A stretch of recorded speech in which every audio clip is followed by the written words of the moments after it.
What's going on, everyone?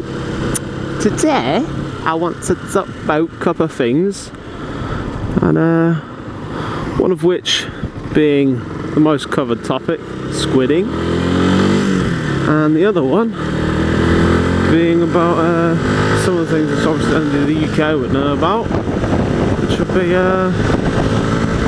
the L plate issue bullshit. I think we'll start off with the L plates because obviously it's a bit more of an easier topic, but the old, 3 points on your licence and a nice hefty fine if you're caught per L plate, that is, so 3 points per, so if there's no front that's 3 points, no back that's 3 points. I think it's about £150 fine per missing L plate as well, so there's £300 and 6 points on your licence for the missing L plates. But the government don't want to be making decent L plates. Now I don't know if I ever mentioned it when I was on the old bike about how many I actually went through, but on a Lexia I went through 13 L plates, and that was because they kept snapping all the time. Now this bike is 4 weeks old yesterday, 4 or 5 weeks old yesterday, and the first L plate actually snapped already, so I had to replace that today, and so that's £6 for two. Obviously I already have a sticky adhesive one on the front, which is mostly for cars, but I have one of them on the front because it's a lot easier. So obviously the pack of two, which is the £6, will do me both for the back for quite some time, so I don't have to worry about buying another one. But still, I don't think they seem to comprehend the fact that each time is, oh shit, £6 per two you always have to buy. Now I don't know if that ever annoys anybody else, but seeing as they don't want to make decent L plates that will last you a long time, you always seem to be going through so many L plates all of the time, and to me that kind of annoys me, because £6 per go for two L plates that really I mean, yes, I suppose they're necessary, but at the same time I kind of think to myself, if a bike only has one number plate, so it only has a back, there is no front like a car where it has a front number plate and a back number plate, why do we legally need to have two L plates? Shouldn't it technically be the same, as cars need two L plates because obviously they can have a front and a back because they have a front and a back number plate, but if a bike only has a back number plate, wouldn't it be easier just to have one L plate as opposed to sticking them on the front of the bikes? And sometimes, not always, but sometimes they can tear off paint depending how well the bike has actually been painted, but to me that kind of annoys me. But that's only my personal preference, because I mean, look how easy they peel off, and I would much rather have a peeling L plate on the front than a nasty bulky one that sits on the side of your wheel, because to me that annoys me even more than that. And you can see where I've had to change it because it's nice and new and nice and shiny white. Personally, I don't mind having the L plates on, it's just the front one kind of annoys me because it makes the bike look tacky, And obviously you pay £4,500–5,000 for a bike, you don't personally, pardon me, want it to be tacky, you want it to look good all the time. I mean, cleaned it yesterday, nice and clean now, looks absolutely gorgeous. All of the backs all nice and clean, re-oiled the chain, well, re-lubed the chain, topped her up with oil, done the old change over with the oil, got rid of the old crap, put some new one in, scrubbed down my tank, made it look nice and clean, made it look the bee's nuts. But having to have that on the front kind of puts me off them, but the back not so much bothering because there is a number plate, but the front kind of a bit of an issue for me, as I would say. But hey ho, life does go on. Let's continue with our ride, shall we? Now obviously I said I was going to cover, you know, the most covered part of motorcycling by most motor vloggers, which is going to be obviously squidding. Now the only reason that I say this is because of my personal experience, you know. I'm only trying to help you guys not damage yourself how I did. Now obviously no one's innocent. 9 times out of 10, probably 85% of riders, I would say, have squidded. I'm no liar, I've squidded in the past. Like I've said, you know, this is the reason why I'm pretty much covering it, because of my experience of how I did it. Now if you are going to squid, you know, don't do it ridiculous, you know. Don't be OT. Don't ride around in shorts and trainers, you know. If you're gonna do it, you know, wear a thick pair of jeans, you know, a thick jacket and a pair of Dickies boots, you know.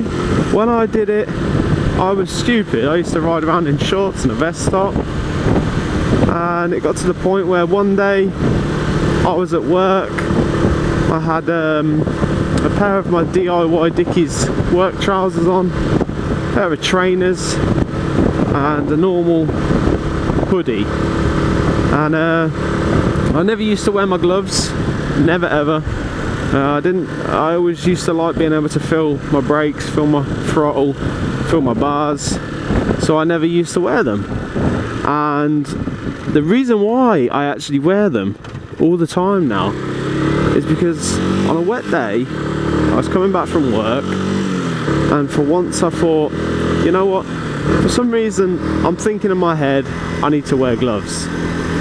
So I put my gloves on, and surely enough, I come out the turn, went round the right corner, there was a petrol station, and what did I do? I made the common mistake. I used my back brake, felt the bike was fishtailing, I eased off it and decided that I was going to pull the front brake. And obviously most of you guys can kind of guess what happened. The bike went straight down from underneath me. That was the first crash I had on my bike. I busted up the shifter, the pedal, the clutch, the bars were bent, it was leaking oil, you know, there was quite a lot that actually happened. And for the first time I naffed up my left knee, raised up my shoulder, split the corner of my kneecap as well. But I did nothing to my top half because I had quite a thick jacket on still, thick hoodie. And actually, because I put my gloves on, there was no damage to my hands, which was quite lucky, because normally the day before that and the morning I was going to work, I never wore them, but I always kept them with me just in case. And for once I decided to wear them, and as a you know, it pretty much saved the skin on my hand, you know, because the way I went down was straight first. I naffed all the gloves. I put pictures up for you guys so you can actually see what I did do to them. You know, it was straight across the floor, and then from then on I thought to myself, oh, that was just a one-off, it won't happen again. I learnt from my mistake, but I did it again. I wore my gloves.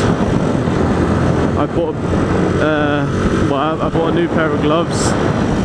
I wore the same hoodie because there was nothing wrong with it, and I bought a new pair of Dickies trousers, and I went round a corner, took it too fast, clipped the front wheel on the curb.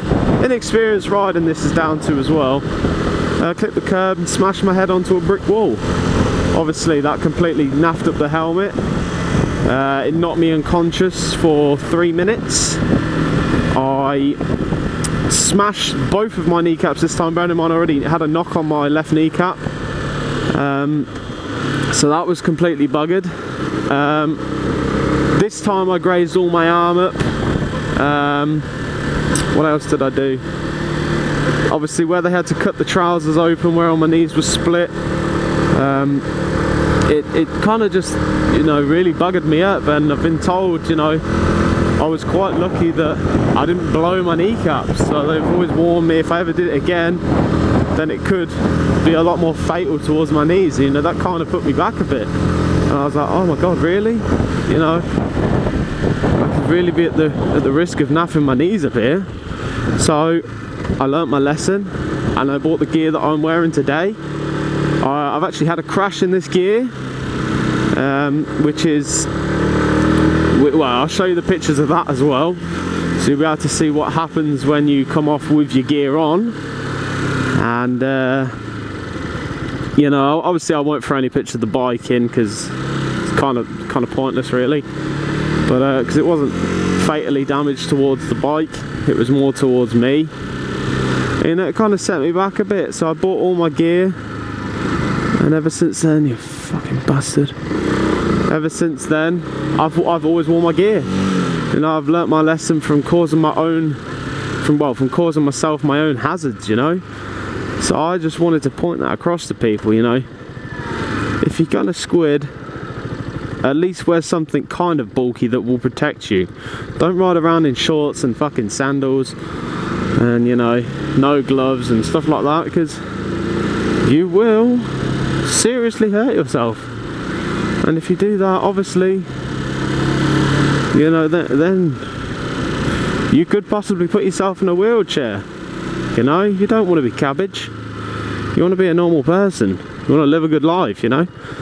And you also want to experience riding your bike. You want to get up on the licenses and get a bigger bike and, you know, really experience what a big bike is. I mean, that's where I want to be, you know. I want to be bigger bike, faster, more experienced, but at the same time, just be careful on the roads. Don't be stupid, you know, because if you hurt yourself, that's it. If you go too fast, I mean, yes, people do go, oh, well, you know, if you're going stupid fast, gear or not, you're going to kill yourself. Yes, I agree with that, but at the same time,